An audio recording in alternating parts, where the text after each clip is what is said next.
नमस्कार दोस्तों, आप सभी का स्वागत करता हूं दिल्ली पुलिस के इस एक शानदार सी प्रैक्टिस सेट में। और ये प्रैक्टिस सेट जो है आपका फर्स्ट होगा। इससे पहले भी हम लोगों ने बहुत सारे प्रैक्टिस सेट किया है, लेकिन ये जो प्रैक्टिस सेट है ना, ये सभी इडुक्यूटी के आधार पर है। यानी इडुक्यूटी ही आपकी पेपर लेगी, पहले टीसीएस ले रही थी, तो उसी के आधार पर ये मैंने प्रैक्टिस सेट स्टार्ट किया। और काफ़ी इंपॉर्टेंट और काफ़ी अच्छे लेवल के क्वेश्चन है इसमें। तो चलिए स्टार्ट करते हैं। पहला प्रश्न है कि तेलंगाना राज्य में स्थित प्रमुख कोयला उत्पादक क्षेत्र का नाम बताएं। दिए गए ऑप्शन में से आपको बताना है कि कौन सा तेलंगाना राज्य में स्थित एक प्रमुख कोयला उत्पादक है। तो देखिए, सिंगरेनी जो है ना, ये आपका स्थित है तेलंगाना में, और ये एक प्रमुख उत्पादक है कोयला का। ठीक है, अगला प्रश्न देखते हैं। अगला प्रश्न है कि भारत के राष्ट्रपति चुनाव संबंधित विवादों को सुलझाने के लिए कौन सा निकाय जिम्मेदार है। यानी जो भी भारत के राष्ट्रपति चुनाव से संबंधित विवाद होता है, उसका निपटारा कौन करता है। तो जो उच्चतम न्यायालय है, यानी सर्वोच्च न्यायालय, यानी कि सुप्रीम कोर्ट, वो जितने भी उपराष्ट्रपति या राष्ट्रपति, उनसे जितने भी उनके चुनाव से संबंधित विवाद होती है, वो सुप्रीम कोर्ट उसे सॉल्व करती है। अब जितने भी आर्टिकल हैं देख लेते हैं राष्ट्रपति से संबंधित। अनुच्छेद 52, राष्ट्रपति भारत का एक होगा। आपको पता होगा कि अनुच्छेद 52 में लिखा है भारत का राष्ट्रपति होगा। 53 में ये लिखा गया है कि संघ की क्रयपली शक्तियां जो हैं राष्ट्रपति में होगी। 54 में राष्ट्रपति का निर्वाचन लिखा गया है। 55 में निर्वाचन रीति, और जो निर्वाचन लिखा गया है इसमें सारे निर्वाचित सदस्य शामिल होंगे। ठीक है, ये भी याद रखना है, लोकसभा, राज्यसभा और विधानसभा के। पद अवधि लिखा है, यानी इनका कार्यालय 5 साल का होता है मान्यता। इनकी योग्यताएं लिखी गई है अनुच्छेद 58 में कि भारत के नागरिक हों, इनकी उम्र 35 साल हो, दिवालिया ना हो, पागल ना हो, ये सभी चीज़ें होना चाहिए। 59 में लिखा है पद की शर्तें। 60 में इनका शपथ है, और 61 में इन पर महाभियोग जो लगाने की प्रक्रिया है, जो यूएसए से लिया गया है, याद रखिएगा, महाभियोग लगाने की प्रक्रिया यूएसए से लिया गया है। अनुच्छेद 61 में लिखा गया है महाभियोग राष्ट्रपति पर कैसे लगाया जाता है। और अनुच्छेद 72 की बात कर लेते हैं, बहुत इंपॉर्टेंट अनुच्छेद है। इसमें क्षमादान शक्तियां बताई गई है राष्ट्रपति की, और 123 में अध्यादेश जारी करने की शक्तियां हैं। अगला क्वेश्चन देखते हैं। अगला क्वेश्चन है कि 21 जनवरी 1972 को डैश गठन किया गया था। मतलब 1972 को किस राज्य का गठन किया गया था। तो देखिए, 1972 को दिए गए ऑप्शन में से मेघालय का गठन किया गया था। साथ में मेघालय उसी दिन और उसी दिन मणिपुर का भी गठन हुआ था। मेघालय, मणिपुर और त्रिपुरा, ये तीनों का गठन 21 जनवरी 1972 को हुआ था। ठीक है, गोवा का गठन 30 मई 1987 को हुआ था, और ये 25वें राज्य के रूप में हुआ था। और तेलंगाना का तो आपको पता है कि ये 29वां राज्य बना था उस समय। अभी तो 28 राज्य है, क्योंकि जो आपका जम्मू कश्मीर था वो यूटी में चला गया, यूटी बन गया, एक केंद्र शासित प्रदेश बन गया। तो इसका गठन जो हुआ था तेलंगाना का, ये हुआ था 2 जून 2014 को। ठीक है, अगला प्रश्न है कि 2.5 दिन का झोपड़ा डैश में स्थित एक सबसे पुराना मस्जिद है। तो 2.5 दिन का झोपड़ा अजमेर में स्थित है। कहाँ पे? अजमेर में। आपको कमेंट करके बताना है कि 2.5 दिन का झोपड़ा जो है किसने बनवाया था, किस शासक ने बनाया था, किस शासक ने बनवाया था, किसने बनवाया था, कमेंट करके बताना है। अगला प्रश्न देखते हैं। अगला है कि मीथेन अणु में कितने परमाणु होते हैं।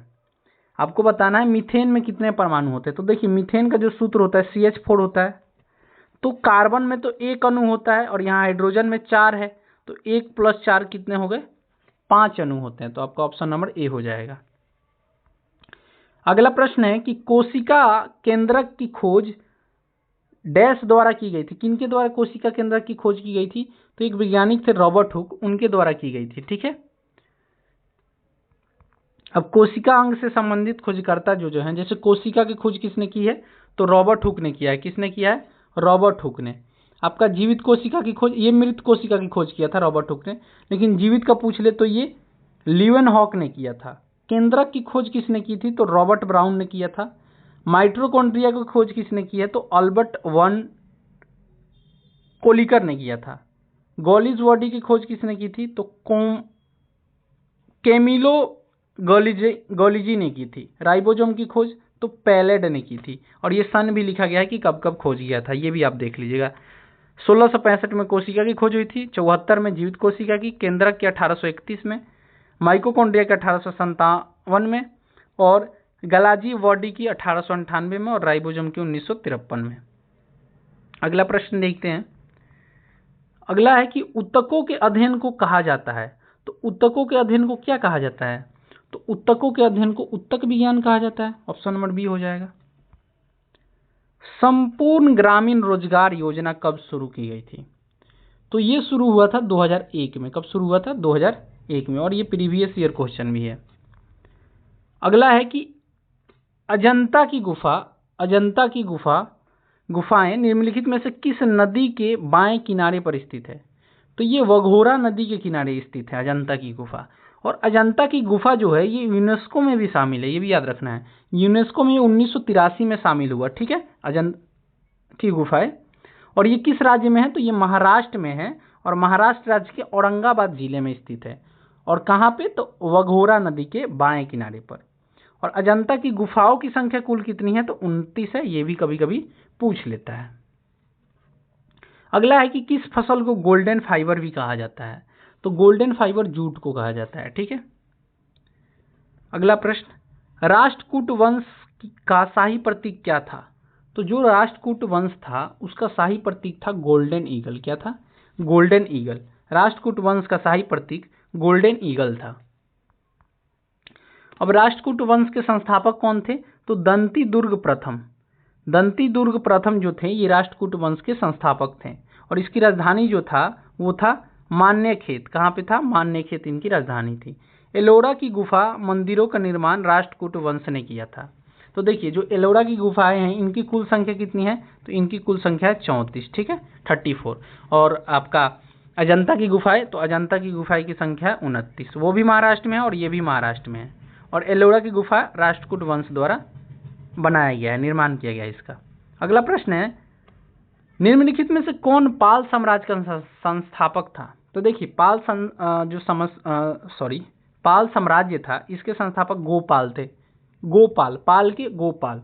ठीक है, गोपाल एक कुशल प्रशासक था और ये संस्थापक ही थे। पाल साम्राज्य उदय जो हुआ था ये 8वीं शताब्दी में हुआ था। और जो भी पाल साम्राज्य के शासक थे वो बौद्ध धर्म का पालन करते थे।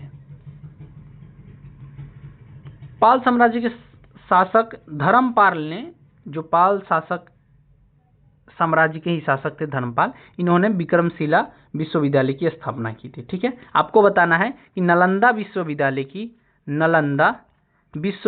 की संस्थापक कौन है, कमेंट करके बताइएगा।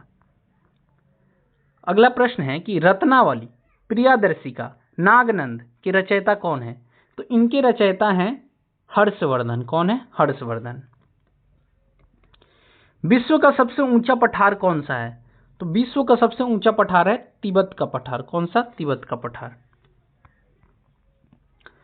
निम्नलिखित में से कौन सा शिखर झारखंड का सबसे ऊंचा शिखर है? झारखंड का बताना है, झारखंड का सबसे ऊंचा शिखर। तो अनुमंडाई तो झारखंड में है नहीं, तो ये ऐसे ही कट जाएगा। पारसनाथ हो जाएगा। कौन सा आंसर हो जाएगा? पारसनाथ। ऑप्शन नंबर डी हो जाएगा। पारसनाथ जो है झारखंड का सबसे ऊंचा शिखर है। अफ्रीका में स्थित किलीमंजारो क्या है? तो ये ना किलीमंजारो जो है ना ये एक ज्वालामुखी पर्वत का नाम है। किसका नाम है? ज्वालामुखी पर्वत का नाम है। भारत का पूर्वी तट कहाँ स्थित है? तो देखिए भारत जो है इस साइड को हम लोग पूर्वी तट बोलते हैं, इस साइड वाले हिस्से को। और ये वाला जो हिस्सा है आपका, ये वाला इधर वाला, इसको हम लोग बोलते हैं पश्चिमी तट। तो पूर्वी तट आपका यहाँ से बंगाल की खाड़ी से लेकर पूर्वी तट तक स्थित है। तो पूर्वी घाट से बंगाल की खाड़ी के बीच में है कौन? आपका पूर्वी तट।